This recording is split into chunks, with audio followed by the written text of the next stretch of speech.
In today's video, I am going to teach you that how to do PLC programming according to our logic. See, this is the first class of the PLC programming series. In this class, we have a water tank here. A float switch will be placed inside this water tank. We have to control the water pump according to the signal of the float switch. The condition of the water pump is shown here.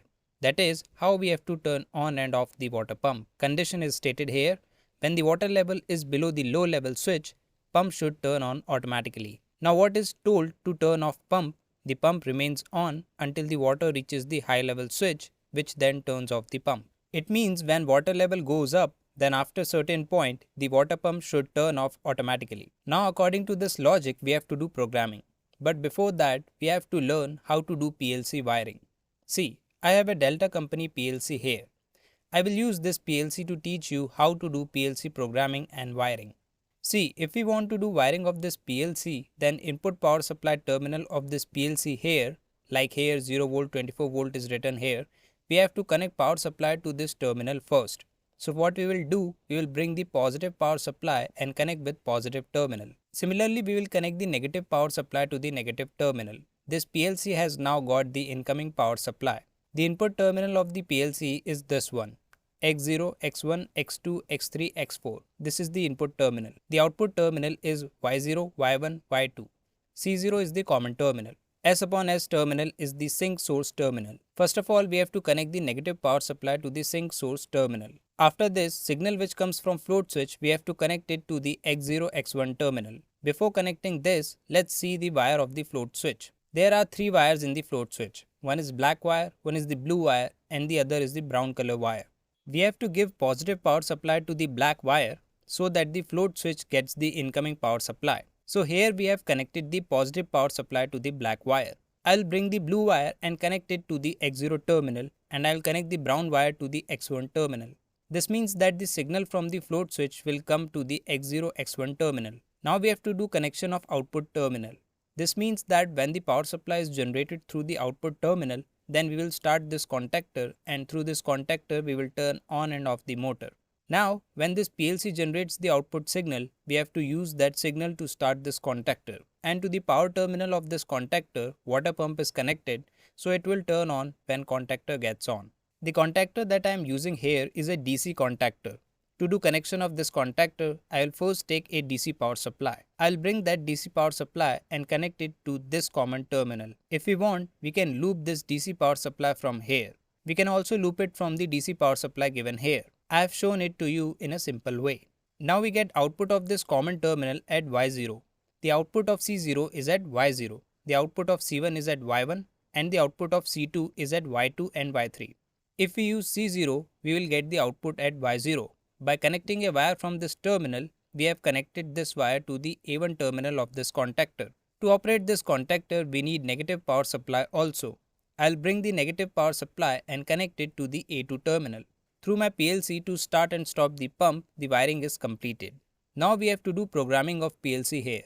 To do the programming, you have to download the software of Delta company, WPL software. In the programming of PLC, we have used the float switch to provide the input signal. We have connected the wire of the float switch to the input terminal of the PLC. So we have to write the command of the input terminal here. The input terminal will be the NO. We have to write LD here. LD means NO contact. If you don't want to write, you will get the symbol of NO contact here. You can also use that. I have written LD here. After giving the space input terminal here, the address of the input terminal is X0. X0 means the first input terminal of the PLC. As you have seen, we have connected the first wire of the float switch to the X0 terminal. We have written the same address here. Now through the power supply which is going from this terminal, memory bit will get on. I am writing out here. Out means output. I am writing M0 here. M0 means you want to use the memory output here. So I have written it here. If there is a signal on the X0 terminal through the float switch, this memory bit will get high. We have also connected a wire to the X1 terminal of the PLC. We have to write the terminal here. I am writing LDX1 here. If there comes a signal on LDX1 terminal, in this condition, we have to on the other memory bit. For this, I am writing out M1 here. Now through these two memory bits to start the pump, I have to do the connection. First of all, what I will do, this memory bits gets on. Through this, I will energize an NO contact That is, I will close the NO so that signal goes to start the pump. I will take the NO contact of this memory bit. So here LDM0 enter. I have used the same address here. I have used the same address here. This will start. This NO contact will close. After closing, the power supply will flow forward. You must be getting this. Now power supply which goes through M0, through this we will start the pump.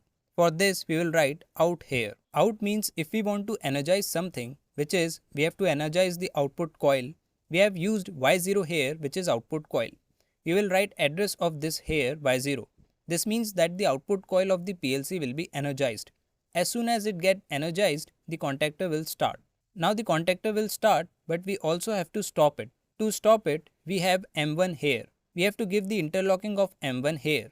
If it starts, the pump will be turned off. I will write LDI here. For NC contact, you have to write LDI. Then you have to give space. After that, whichever NC contact you want to use, like I want to use NC contact of this, I am writing M1 enter. I wrote it here like this. Our program is completed here. The blue wire here is the NO contact. This is the NC contact. When will the power supply go to the NO contact? When the water tank here is empty. That is, if the float switch is like this downwards, then the power supply will come to this X0 terminal. And if the float switch goes up, then the signal will come here. Now we have to compile this program. To compile, you will see the compile button here. Press it. Here, compiling completed. You can see here, compiling completed is written here. After this, there is a simulator here. To check this PLC program, we use a simulator. Turn on that simulator. Simulator is on here. After this, you have to download this PLC program in the simulator. That is, you have to download it in the PLC. For this, there is a download button here. Click on it. Program download starts here. At the moment, we have compiled the program here. After compiling, I bring it to the online mode so that I can check. Right now, my PLC is in stop mode. I have to bring it to run. So I run it. So now it is on run. So here our program is in running mode. And you can see here our output coil. This output coil will be energized. So if this starts, then the pump starts. If this is not running, then the pump is also not running. Okay, at the moment I start X0. So I set it on. As soon as I set it on, the pump is started here. Our pump is running. Now if the float switch goes up, as soon as it starts, the pump will stop here. And the signal coming here will stop. Now if I release it, that is, if the float switch comes down a little, then this signal goes off. Now if the level of water decreases, then this will start here. And as soon as it starts, the pump will start here again. Then as soon as your tank is full, the pump stops here. And the signal coming from here, this signal will stop coming. Okay, again, when the level of water goes low, that is, when the water tank will be empty again, then this signal will stop. Okay, so here is our PLC programming. This PLC programming is completed. According to this logic, where it was said that if the level of water remains low, then the pump should start, and if the level of water is full, then the pump should stop. So I am ending this today's class here. If you want to see the second class, then you will have to comment in the comment box. Thank you for watching this video.